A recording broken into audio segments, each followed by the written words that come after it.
Students எல்லாரும் எப்படி இருக்கீங்க? ஸோ இன்றைக்கி ஒரு சூப்பரான வீடியோவில் உங்களை மீட் பண்ணுறேன். இன்றைக்கி வந்து ரே ஆப்டிக்ஸில் ஸ்டாண்டர்ட் ப்ராப்ளம்ஸ் நம்ம டிஸ்கஸ் பண்ண போகிறோம். நிறைய ஸ்டூடெண்ட்ஸ்க்கு இதில் டவுட்ஸ் இருக்குது. ஸோ அதுக்கான ப்ராப்ளம்ஸ் நம்ம இன்றைக்கி டிஸ்கஸ் பண்ண போகிறோம். கண்டிப்பாக உங்களுக்கு ரொம்ப யூஸ்ஃபுல்லாக இருக்கும். அண்ட் இப்போ தான் நம்ம சேனலுக்கு நீங்கள் ஃபஸ்ட் டைம் வரீங்கன்னா மறக்காம என்ன பண்ணி வச்சுக்கோங்க, சப்ஸ்கிரைப் பண்ணி வச்சுக்கோங்க. ரெகுலர் நம்ம சேனல் வீடியோஸ் வந்துட்டு இருக்கு. Let's go into the video. So அதுக்கப்புறம் வந்து February 27 அண்ட் March 1 வந்து நம்ம class 10 and class 12 physics chemistry batch வந்து ஸ்டார்ட் ஆகுது. ஸோ மறக்காமல் ஜாயின் பண்ணிக்கோங்க. உங்கள் ஃப்ரெண்ட்ஸ், நெய்பர்ஸ், ஜூனியர்ஸ் யாராக இருந்தாலும் அவங்களுக்கு நம்ம பேட்சை பற்றி சொல்லுங்கள். ஓகே, இப்போ நம்ம வீடியோக்குள்ளே போகலாம். கவனிங்க. ஸோ என்ன கொடுத்துருக்கான்னு பாருங்கள். If an object is placed at point B as shown in the figure, the object distance is u and the image distance v are related as அப்படின்னு சொல்லி கொடுத்துருக்காங்க. ஸோ நல்லா கவனிங்க. இது வந்து ஒரு டயக்ராம் கொடுத்துருக்காங்க. ஓகே, ஸோ இது வந்து n1 medium and this is n2 medium, then this is a single surface. So single surface refraction நம்ம படிச்சிருக்கோம் இல்லையா? ஸோ இப்போ என்ன கொஸ்டினில் கொடுத்துருக்காங்க, n2 is greater than n1 அப்படின்ற ஒரு டேட்டா கொடுத்துருக்காங்க. So the object is distance எங்கே இருக்குது? So object is placed at B. So ஜென்ரலாக ஆப்ஜெக்ட் வந்து என்னென்னா லெஃப்ட் சைடில் தான் பிளேஸ் பண்ணுவாங்க. தட் இஸ் n1 அப்படின்றது வந்து நம்மளுக்கு ஆப்ஜெக்ட் சைடாக இருக்கும். ஆனால் இந்த தடவை நம்ம ஆப்ஜெக்ட் எங்கே இருக்குது? It is in n2 side. அது வந்து நம்ம கேர்ஃபுல்லாக அப்சர்வ் பண்ணணும். இப்போ உங்களுக்கு நான் ரொம்ப ஈஸியாக டேரெக்டாக உங்களுக்கு கான்செப்டோட எக்ஸ்பிளைன் பண்ணுறேன். கேர்ஃபுல்லாக கவனிங்க. இப்போ நம்மளுக்கு இதுதான் ஒரு ஸ்பெரிக்கல் சர்ஃபேஸ். ஜென்ரலாக எடுத்துக்கிறேன், இந்த சர்ஃபேஸ்ன்னு கிடையாது, ஜென்ரலாக சொல்கிறேன். இது வந்து ஒரு spherical surface, single spherical surface. Light வந்து லெஃப்ட்லேருந்து ரைட் போகுது. இப்போ லைட் வந்து லெஃப்ட்லேருந்து ரைட்டு போகுது அப்படின்னா ஆப்ஜெக்ட் எந்த பக்கம் இருக்குது? கண்டிப்பாக ஆப்ஜெக்ட் வந்து இந்த பக்கம் தான் இருக்குது, ரைட்டா? So this is the object side. So light வந்து ஜென்ரலாக நம்ம படித்தது 95% நம்ம ஸ்டாண்டர்டாக படித்தது ஃபார்முலா இருக்குல்ல, அது இதுக்கான ஃபார்முலா தான். That is light is travelling from n1லேருந்து n2 போகும்போது நம்மளுக்கு யூவி ரிலேஷன் எப்படி இருக்கும் அப்படின்னா this is the formula. That is n2/v minus n1/u will be equal to n2 minus n1 divided by r. இந்த ஸ்டாண்டர்ட் ஃபார்முலாக்கு என்ன கண்டிஷன் அப்படின்னா லைட் ஷுட் ட்ராவல் ஃப்ரம் n1லேருந்து n2. ஸோ n1லேருந்து n2 போகும்போது தான் இந்த ஃபார்முலா யூஸ் பண்ணும். ஆனால் இப்போ கொடுத்துருக்கிறதுல ஆப்ஜெக்ட் எங்கே இருக்குது? நம்மளுக்கு object is placed here. That is n2ல ஆப்ஜெக்ட் இருக்குது. பட் ஆனால் இங்கே வந்து நம்ம ஸ்டாண்டர்டாக படித்ததில் ஆப்ஜெக்ட் n1ல இருந்துச்சு. பட் ஆனால் இங்கே வந்து லைட் வந்து n2லேருந்து n1 போக போகுது. அப்போது இந்த கேஸ் வரும். ஸோ இந்த கேஸ் வந்து ஸ்டாண்டர்டாக நம்ம படித்தது. ஆனால் இப்போ வந்து என்ன பண்ணியிருக்காங்க, அப்படியே லைட் வந்து ஆப்போசிட்டாக வந்திருக்கு, n2லேருந்து n1க்கு போயிருக்கு, லைட்டா? So this is the object which is placed year. So இங்கே n2லேருந்து n1 வரப்போகுது. அப்போ ஒன்றும் இல்லை, n1லேருந்து n2 போச்சுன்னா இந்த ஃபார்முலா. இப்போ இது என்னது? n2லேருந்து n1. Don't worry about it. Just அந்த n1 n2 மட்டும் ரீப்ளேஸ் பண்ணால் போதும். ஸோ லைட் வந்து n2லேருந்து n1 போகிறனால முன்னாடி இங்கே n2ன்னு இருந்தது, இப்போ அந்த இடத்துல என்ன போட்டிருக்கேன்? n1. அவ்வளோதான் சேஞ்சஸ் பண்ணணும். முன்னாடி இங்கே n1 போட்டிருந்தேன், இப்போ n2. முன்னாடி இங்கே n2 இருந்துச்சு, இப்போ n1. டிஃப்ரென்ஸ் தெரியுதா? ஸோ லைட் n1லேருந்து n2 போனால் இது, 2லேருந்து 1க்கு வந்தால் இது. வேறு எந்த சேஞ்சஸும் கிடையாது. Standard expression. நிறைய ஸ்டூடெண்ட்ஸில் இதில் டேரெக்டாக மிஸ்டேக் பண்ணுறாங்க. Be careful. ஓகே, ஈஸியாக இருந்தாலும் நிறைய பேர் இதில் தான் மிஸ்டேக் பண்ணியிருந்தாங்க. சரி, இப்போ அடுத்த problem. Thin converging lens of focal length. So thin converging lens அப்படின்னா கான்வெக்ஸ் லென்ஸ்னு எடுத்துக்கலாமா? ஃபோக்கல் லென்த் வந்து 10 centimetre and thin diverging lens of focal length 20 centimetre. So பவருக்கும் ஃபோக்கல் லென்த்துக்கும் இதான் ஃபார்முலா, டைரக்ட் ஃபார்முலா. இப்போ வந்து கன்வர்ஜிங் லென்ஸுக்கு வந்து நம்ம எப்பவுமே ஃபோக்கல் லென்த் என்ன எடுக்கணும்? பாசிட்டிவ். ஸோ கன்வர்ஜிங் அப்படின்றதுக்கு ஃபோக்கல் லென்த் வந்து நம்ம பாசிட்டிவ்னு எடுக்கிறோம். அண்ட் டைவர்ஜிங் சொன்னதில் நம்ம என்ன பண்ணுறோம்? ஃபோக்கல் லென்த் நெகட்டிவ்னு எடுக்கிறோம். ஓகே, இப்போ என்ன சொல்கிறாங்க? They are placed coaxially in contact. அப்படின்னா என்ன அர்த்தம்னா they are been kept like this. So ரெண்டு பேரும் கான்டாக்டில் டச் பண்ணியிருக்கா? So this is f1, this is going to be f2. So f1 and f2 with the sign நம்ம கிட்ட இருக்குது. கொஸ்டின் என்ன கேட்டிருக்காங்க? What is the power of the combination? இப்போ கேர்ஃபுல்லி லிசன் இயர். நம்மளுக்கு ஈக்குவலண்ட் ஃபோக்கல் லென்த்தை first கண்டுபிடிங்க. அதாவது கொஸ்டினில் கேட்டது பவர் ஈக்குவலண்ட், காம்பினேஷனோட ஈக்குவலண்ட் பவர் என்னன்னு கேட்டிருக்காங்க. அதுக்கு முதல்ல உங்களுக்கு என்ன தெரியணும்? 1/f ஈக்குவலண்ட் தெரிஞ்சிச்சுன்னா ஆட்டோமேட்டிக்காக பவர் ஈக்குவலண்ட் சொல்லிடலாமா இல்லையா? எஸ். ஸோ இப்போ கவனிங்க, இதான் formula. 1/f equivalent is nothing but 1/f1 plus 1/f2. So f1ஓட வேல்யூ என்னது? நம்மளுக்கு 10 சென்டிமீட்டர். வித் சைன் போடுங்க. f2வும் வித் சைன் போடுங்க. அப்படி போட்டிங்கன்னா ஃபைனலாக நம்மளுக்கு வந்து எப்போவுமே வந்து பவர் அப்படின்னு கேட்டாலே யூனிட் வந்து என்னது? பவரோட யூனிட் என்னது? டயாப்டர் தானே. இந்த 1 டயாப்டர் இஸ் நத்திங் பட் 1/மீட்டர். கரெக்டாக? ஸோ நம்ம வந்து சென்டிமீட்டரில் சப்ஸ்டியூட் பண்ணுறோம். f1 f2 சென்டிமீட்டரில் போட்டிருக்கேன்னா அந்த சென்டிமீட்டரை எதுக்கு மாற்றிடணும்? நம்ம மீட்டருக்கு மாற்றிடணும். அப்போ தான் நம்ம பவர் வந்து டயாப்டரில் எழுத முடியும். ஸோ எப்போவுமே ஃபோக்கல் லென்த் வந்து பவரை கண்டுபிடிக்க போகிறீங்கன்னா மீட்டரில் போட்டு அதை டயாப்டராக மாற்றணும், கண்டிப்பாக பண்ணணும். ஸோ f1 f2 இந்த ப்ளஸ் மைனஸ் சேர்ந்து மைனஸ் ஆகிடும். சென்டிமீட்டரை இப்போ 1/சென்டிமீட்டர்னு இருக்குது. இந்த 1/சென்டிமீட்டர் நான் என்ன எழுதலாம்? 100/மீட்டர்னு எழுதலாமா? ஸோ அதுதான் நான் இங்கே ரீப்ளேஸ் பண்ணியிருக்கேன். 1/சென்டிமீட்டரை 100/மீட்டர், இதுவும் 100/மீட்டர். ஸோ என்னென்ன டேர்ம்ஸ்லாம் கேன்சல் ஆகுதுன்னு பாருங்கள். These terms are going to get cancel. So ஃபைனலாக நம்மளுக்கு என்ன வரப்போகுது? 10 - 5 ஃபைனலி யூ ஆர் கெட்டிங் 5/மீட்டர் அப்படின்னு சொல்லி கிடைக்குது. கரெக்டாக 5/மீட்டர். அதில் 1/மீட்டர் தான் என்னது நம்மளுக்கு டயாப்டர். ஸோ நம்மளுக்கு 1/ஃபோக்கல்லேருந்து இப்போ என்ன கிடைச்சிருக்கு 1/F equivalent we got as 5/மீட்டர். 5/மீட்டர்னா இட்ஸ் 1/மீட்டர் it's is nothing but dioptre. அந்த 1/F equivalent வந்து 5 டயாப்டர்னு வருது. So that is the power equivalent which is equal to 5 dioptre. புரியுதா? ஸோ சிம்பிள் கால்குலேஷன் தான், கொஞ்சம் நீங்கள் கேர்ஃபுல்லாக ஒர்க் அவுட் மட்டும் பண்ணுங்கள். இங்கே நான் F1 அண்ட் F2 சைனோட போட்டேன். ஸோ தட் எனக்கு F equivalent சைனோட கிடைச்சிருக்கு. 1/F equivalent தெரிஞ்சிச்சுன்னா ஆட்டோமேட்டிக்காக that will be equal to power equivalent which is automatically the direct answer. Plus 5 dioptre. Okay, கவனிங்க. இந்த power of a convex lens அப்படின்னு சொல்லிட்டு 4 ஆப்ஷன் கொடுத்துருக்கான். பவர் ஆஃப் அ கான்வெக்ஸ் லென்ஸ்னு சொல்லிட்டு 4 ஆப்ஷன். இதில் எது கரெக்டுன்றது தான் பேசிக்காக நம்மளுக்கு வி ஷுட் நோ. இப்போ ஜென்ரலாக வந்து இதுதான் ஒரு லென்ஸ். இந்த லென்ஸில் சரௌண்டிங் மீடியமை μ1 சொல்கிறோம் அண்ட் லென்ஸோட ரிஃப்ராக்டிவ் இண்டெக்ஸ் μ2. ஓகே, ஸோ இப்போ என்ன கேட்டிருக்காங்க கொடுத்துருக்காங்க, the power of a convex lens increases when the lens is dipped in a water. So என்கிட்ட லென்ஸ் வந்து வெளியில் இருக்குது, அதை போய் நான் வாட்டரில் டிப் பண்ணால் பவர் வந்து இன்க்ரீஸ் ஆகுமா டிக்ரீஸ் ஆகுமான்னு கேட்டிருக்காங்க. ஸோ இது மாதிரி கொஸ்டின்ஸில் தான் மெயின்லி ஸ்டூடெண்ட்ஸ் ஆர் ஸ்ட்ரகிளிங். ஒரு விஷயத்தை எக்ஸ்பிளைன் பண்ண போகிறது திங்க் பண்ணி எக்ஸ்பிளைன் பண்ணுறதுல தான் students are facing difficulty. So power increase ஆகுமா டிக்ரீஸ் ஆகுமான்றதை வச்சு யூ ஷுட் ஆன்சர் திஸ்.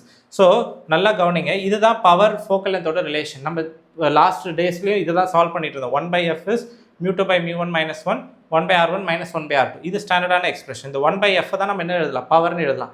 இப்போ கொஸ்டினில் கேட்டது பவர் என்ன ஆகும் அப்படின்றது தான் டைட்டில் ஆஃப் த கொஸ்டினே, பவர் ஆஃப் கான்வெக்ஸ் லென்ஸ். இப்போ பவர் ஆஃப் கான்வெக்ஸ் லென்ஸை பற்றி பேசணும்னா நம்மளுக்கு முக்கியமான 2 டேர்ம் இருக்குது. ஒன்று இந்த டேர்ம், இன்னொன்று இந்த டேர்ம். ஸோ இந்த 2 டேர்ம் தான் டிசைட் பண்ணும் ஃபோக்கல் லென்த் பவர் இன்க்ரீஸ் ஆக போதா டிக்ரீஸ் ஆக போதா. S R no? ஸோ அப்படி பார்க்கும்போது கேர்ஃபுல்லி லிசன். நான் வந்து ஒரு லென்ஸை வந்து என்ன பண்ணுறேன், increases when the lens is dipped into water. So வாட்டரில் டிப் பண்ணுறதுக்கு முன்னாடி ஏர் மீடியமில் இருந்திருக்கும். டிப் பண்ணதுக்கப்புறம் அது வாட்டர் மீடியம்குள்ளே வச்சுட்டோம். இப்போ இந்த ஃபேக்டர் இருக்குது பாருங்கள், μ1 that is the surrounding medium. இப்போ பிஃபோர் அதை டிப் பண்ணுறதுக்கு முன்னாடி ஏர் மீடியமில் இருக்கும்போது μ1 இடத்துல என்ன போட்டிருந்தோம், μ1 இருக்க இடத்துல 1ன்னு போட்டோம். ஆனால் after dipping inside the water μ1 இருக்க இடத்துல என்ன பண்ணணும், 4/3ன்னு போடணும். So what actually happens is before air மீடியமில் இருக்கும்போது μ1 இருக்க இடத்துல 1ன்னு போட்டுருவோம் இந்த இடத்துல. ஆனால் இப்போ நான் என்ன போட்டிருக்கணும், வாட்டரில் டிப் பண்ணதுக்கப்புறம் 4/3. அப்படி டினாமினேட்டரில் 4/3ன்னு போட்டோன்னா இந்த என்டையர் டேர்ம் இந்த டினாமினேட்டர் இன்க்ரீஸ் ஆகுது. முன்னாடி ஏரில் இருக்கும்போது 1, இப்போ 4/3. இந்த டினாமினேட்டர் இன்க்ரீஸ், டினாமினேட்டர் இன்க்ரீஸ் ஆச்சுன்னா திஸ் என்டையர் டேர்ம் μ2/μ1 - 1 சேர்த்து மொத்தமாக என்ன ஆகும், சேர்ந்து டிக்ரீஸ் ஆகும். ஏன்னா நியூமரேட்டரிங் என்ன, டினாமினேட்டர் என்ன ஆகுது, இன்க்ரீஸ் ஆகுது. So entire term will decrease. And இந்த டேர்மில் எந்த சேஞ்சஸும் கிடையாது. ஏன்னா நம்ம வாட்டரில் டிப் பண்ணும்போது ரேடியஸ் எதுவும் மாறப்போகிறது கிடையாது. ஸோ இந்த டேர்ம் மட்டும் தான் மாறப்போகுது. So this term is going to decrease. இது டிக்ரீஸ் ஆச்சுன்னா இது 2 ப்ராடக்ட்டில் தானே இருக்குது, they are in product, these 2 are in product. When this decrease ஆட்டோமேட்டிக்காக பவர் என்ன ஆகிடும், சேர்ந்து டிக்ரீஸ் ஆகும். ஸோ ஆனால் ஆப்ஷனில் வந்து பவர் இன்க்ரீசஸ்ன்னு கொடுத்துருக்காங்க, that's wrong. So power decreases as μ1 is going to increase when you dipped into the water. இப்போ அடுத்த ப்ராப்ளம் கவனிங்க. Power of a convex lens increases when the wavelength of the incident light decreases. So wavelength என்ன பண்ண போகிறாங்க, degrees பண்ண போகிறாங்க. Power increase ஆகுதா அப்படின்னு சொல்லி கேட்குறாங்க. ஸோ நம்ம நேற்று தான் ஒரு ப்ராப்ளம் பார்த்தோம். It's a very standard result for a lens. பவருக்கும் ஃபோக்கல் லென்த்துக்கும் இன்வெர்ஸ்லி ப்ரொபோஷனல், ஃபோக்கல் லென்த்துக்கும் ரிஃப்ராக்டிவ் இண்டெக்ஸும் இன்வெர்ஸ்லி ப்ரொபோஷனல். அதே மாதிரி refractive index is inversely proportional to lambda square. இங்கே கொஸ்டினில் என்ன பண்ணியிருக்காங்க, லாம்டாவை என்ன பண்ணியிருக்காங்க, வேவ்லென்த் ஆஃப் இன்சிடென்ட் லைட்டை என்ன பண்ணியிருக்காங்க, டிக்ரீஸ் பண்ணியிருக்காங்க. வேவ்லென்த் டிக்ரீஸ் பண்ணால் டினாமினேட்டரில் இருக்குது, டினாமினேட்டர் டிக்ரீஸ் ஆச்சுன்னா ஆட்டோமேட்டிக்காக பவர் என்ன ஆகிடும், பவர் வில் இன்க்ரீஸ். ஸோ அதனால் செகண்ட் ஆப்ஷன் வந்து இன்க்ரீஸ்ன்னு சொன்னது கரெக்டு தான். ஓகே, இப்போ அடுத்து கவனிங்க, நம்ம மற்ற 2 ஆப்ஷன்ஸையும் செக் பண்ணிடலாம். So decreases power of a convex lens decreases when another convex lens is placed in contact with it. நல்லா கவனிங்க, power of a convex lens decreases okay when another convex lens is placed in contact with it. இந்த wordings வந்து நீங்கள் இங்கிலீஷில் மீனிங்கை கரெக்டாக புரிஞ்சுக்க try பண்ணுங்கள். Power of a convex lens decreases when it's placed in contact with. இப்போ இந்த லென்ஸ் வந்து ஃபோக்கல் லென்த் என்னது, நல்லா கவனிங்க, இதுதான் F1, இதோட ஃபோக்கல் லென்த் வந்து F1. இப்போ இந்த லென்ஸை எடுத்துகிட்டு போயிட்டு இன்னொரு லென்ஸோட கான்டாக்டில் வச்சோன்னா இந்த F1ஓட ஃபோக்கல் லென்த் குறையுமா என்ன, that's what the meaning right. அவங்க வந்து காம்பினேஷனை பற்றி பேசலை பாருங்கள். Convex lens power of a convex lens decreases when another convex lens is placed in contact with it. ஒரு லென்ஸை இன்னொரு லென்ஸோட கான்டாக்ட் வைக்கும்போது இதோட பவர் குறையுமா என்ன, அப்படி ஒன்றும் கிடையாதுல்ல, power remain same. So that's actually wrong. அவங்க காம்பினேஷன் பற்றி கேட்டிருந்தாங்கன்னா நம்ம இதை யோசிக்கலாம், இதில் சப்ஸ்டியூட் பண்ணி we can think about it. ஆனால் இங்கே அப்படி கிடையாது. In question lens of focal length increase or decrease is asked. So ஒரு லென்ஸை பற்றி தான் கேட்குறான், காம்பினேஷனை பற்றி இங்கே கேட்கல. ஸோ ஒரு ஆல்ரெடி F1 இருக்குது, கான்டாக்டில் வச்சனால F1ஓட ஃபோக்கல் லென்த் இது மாறப்போகுது, அதோட காம்பினேஷன் வேல்யூ வேறு ஒன்று கிடைக்கும், அது வேறு. ஸோ அதனால் வந்து இதில் வந்து third one is going to be wrong. Fourth one பாருங்கள், increases when a lens is cut into two identical planar convex lens. இப்போ என்கிட்ட ஒரு லென்ஸ் இருக்குது, this is power and focal length வந்து F இந்த லென்ஸுக்கு. இப்போ இதை வந்து பிளெயினோ கான்வெக்ஸாக மாற்றுறோம் அப்படின்னா என்ன அர்த்தம், நடுவில் கட் பண்ணணும். அப்படி நடுவில் கட் பண்ணால் தான் ஒன்று பிளெயின், இன்னொன்று வந்து கான்வெக்ஸ் சர்ஃபேஸாக இருக்கும், பிளெயினோ கான்வெக்ஸ். ஸோ இது power, this is focal length. Cut பண்ணதுக்கப்புறம் ஃபோக்கல் லென்த் எப்பவுமே ட்வைஸ் ஆகிடும். இதை நீங்கள் ஈஸியாக ப்ரூவ் பண்ண முடியும். இது டைரக்ட் ரிசல்ட்டை கூட எடுத்துக்கோங்க. இது கட் பண்ணதுக்கப்புறம் 2Fன்னு மாறிடும். அப்போ பவர் என்ன ஆகிடும், பவரும் ஃபோக்கல் லென்த் இன்வெர்ஸ்லி ப்ரொபோஷனலால் ஃபோக்கல் லென்த் ட்வைஸ் ஆகுது, பட் பவர் வந்து by 2 ஆகிடுது. அப்போ இதுக்கு 2F, இதுக்கு வந்து P/2. ஸோ பவர் இன்க்ரீஸாக டிக்ரீஸான்னு கேட்டிங்கன்னா power is going to degrees. ஆனால் கொஸ்டினில் என்ன கொடுத்துறாங்க, இன்க்ரீஸ்ன்னு கொடுத்துறாங்க. So this all going to be wrong. Okay, so கண்டிப்பாக இந்த ப்ராப்ளம் இதுவுமே அனலைஸ் பண்ணுற ப்ராப்ளம் ரொம்ப இம்பார்ட்டன்ட். ஓகே, அடுத்து ரொம்ப ரொம்ப இம்பார்ட்டண்டான ஒரு ப்ராப்ளம் கவனிங்க. An object is placed at a distance of 12 cm on a principal axis of a convex lens. So ஒரு கான்வெக்ஸ் லென்ஸ் இருக்குது, ஃபோக்கல் லென்த் எவ்வளோ கொடுத்துருக்காங்க, 10 cm. ஸோ ஒரு convex lens we are having focal length 10 cm. Okay, positive focal length because it's a convex lens. So ஒரு object வந்து point ஆப்ஜெக்ட்னு சொல்லியிருக்காங்க. Point object is placed at how much distance அப்படின்னா 12 cm அப்படின்னு சொல்லி mention பண்ணியிருக்காங்க. But லென்ஸ்லேருந்து left சைடில் இருக்கனால நான் என்ன பண்ணியிருக்கேன், -12 cm. ஓகே, இப்போ அடுத்து என்ன சொல்லியிருக்காங்க, a convex mirror is placed coaxially on the another side of the lens. So லென்ஸுக்கு அனதர் சைடில் என்ன பண்ணியிருக்காங்க, ஒரு கான்வெக்ஸ் லென்ஸ் வந்து நம்மளுக்கு வச்சுருக்காங்க. This is going to be convex lens. Okay, at a distance of எவ்வளோ, 10 cm தள்ளி வச்சுருக்காங்க. ஸோ இந்த லென்ஸ்லேருந்து மிரர் வந்து எவ்வளோ தூரம் இருக்குது, 10 cm தள்ளி இருக்குது. ஓகே, இப்போ நெக்ஸ்ட் என்ன கொடுத்துருக்காங்க, if the final image coincides with the object. இப்போ இந்த ஆப்ஜெக்ட் இருக்குது, ஃபஸ்ட் ஆப்ஜெக்ட் இதான், இந்த ஆப்ஜெக்டோட image is formed by the lens. அந்த இமேஜ் வந்து மிரருக்கு என்னவா ஆக்ட் ஆகும், ஆப்ஜெக்டாக ஆக்ட் ஆகி நம்மளுக்கு ஃபைனல் இமேஜ் கிடைக்கும். கரெக்டாக? ஸோ இப்போ இங்கே என்ன சொல்லியிருக்காங்க அப்படின்னா, if the final image coincides with the object, அதுக்கு என்ன அர்த்தம், இப்போ இது ஆப்ஜெக்டும் இமேஜும் என்ன இருக்குது, சேம் இடத்துல இருக்குது. ஆப்ஜெக்ட் இமேஜும் கோயின்சைட் ஆகணும்னா என்ன மாதிரி ரே டயக்ராம் இருக்கணும் அப்படின்னு சொல்லி கேட்டிருக்காங்க. Find the focal length of the convex mirror. Okay, convex மிரரோட ஃபோக்கல் லென்த் என்னன்னு சொல்லி they asked. Okay, so first என்ன பண்ணணும், ஆப்ஜெக்டும் இமேஜும் ஃபைனல் இமேஜும் சேம் பிளேஸில் வரணும் அப்படின்றதுக்கு நம்ம என்ன பண்ணலான்றதை ஒன் பை ஒன் பாருங்கள். ஸோ லைட் ரேஸ் வந்து 2 லைட் ரே எடுத்துக்கலாம் ஆஸ் யூஷுவல். ஸோ ஒரு லைட் ரே வந்து அலாங் த பிரின்சிபல் ஆக்சஸ் போகுது, அன்டிவேட்டடாக என்ன ஆகிடும், இப்படி பட்டு அப்படியே ரிஃப்ளெக்ட் பேக் ஆகிடும். கரெக்டாக? ஒரு லைட் ரே இங்கே பட்டு இப்படி ரிஃப்ளெக்ட் ஆகும்போது பின்னாடி எக்ஸ்டெண்ட் பண்ணலாமா டேஷ் லைன்ஸால்? Yes, I can do. அதுக்கப்புறம் லைட் ரேஸ் வந்து அடுத்த next light ray I am taking here. பட்டதுக்கப்புறம் இந்த லைட் ரே என்ன ஆகும், ரீட்ரேஸ் பண்ணணும். அப்படி ரீட்ரேஸ் பண்ணணும்னா இதோட இமேஜ் கரெக்டாக எப்படி ஃபார்ம் ஆகும் அப்படின்னா, it will be forming like this. So நேராக இது வந்து எதில் போய் ஹிட் பண்ணணும் அப்படின்னா சென்டர் ஆஃப் கர்வேச்சர் மேலே போய் ஹிட் பண்ணணும். யாருக்கு? இந்த மிரருக்கு.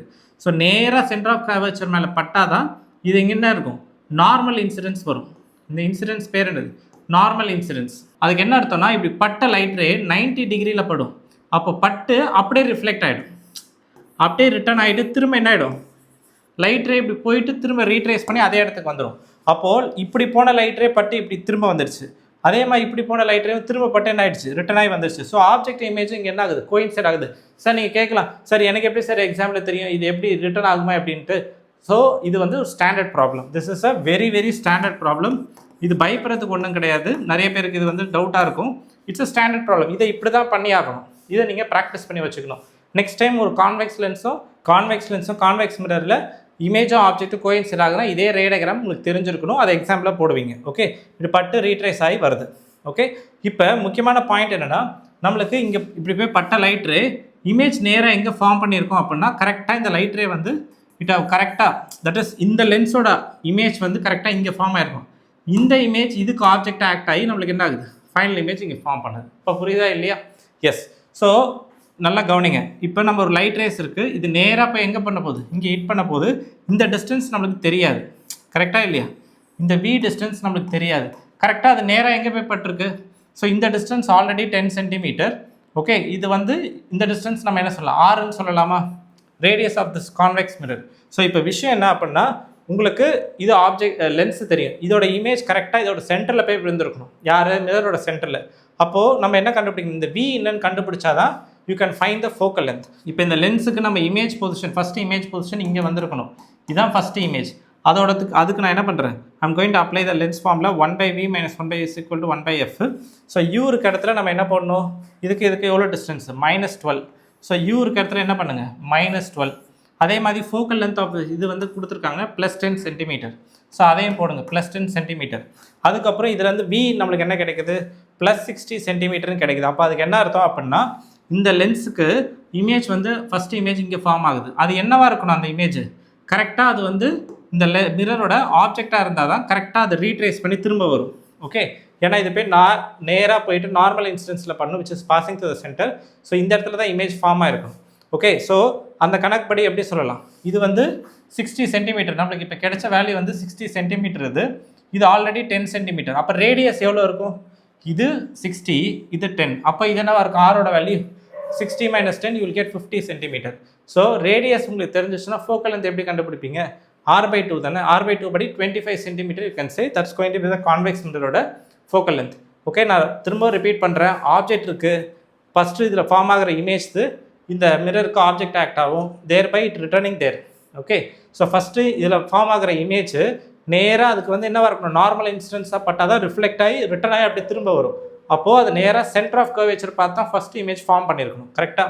ஸோ சென்டர் ஆஃப் கர்வேச்சர் அப்படின்னா அந்த v கண்டுபிடிக்கிறேன். அந்த v வந்து நம்மளுக்கு 60, இது வந்து 10ன்னு கொடுத்துருக்கேன். அப்போ ஆரோட வேலையை தெரிஞ்சிருச்சு, thereby focal length I am able to get. It's a standard problem. கண்டிப்பாக இதை லேர்ன் பண்ணியிருப்பீங்க நம்புறேன். நான் நெக்ஸ்ட் வீடியோ மீட் பண்ணுறேன். And then bye from Nagarajan. Bye by.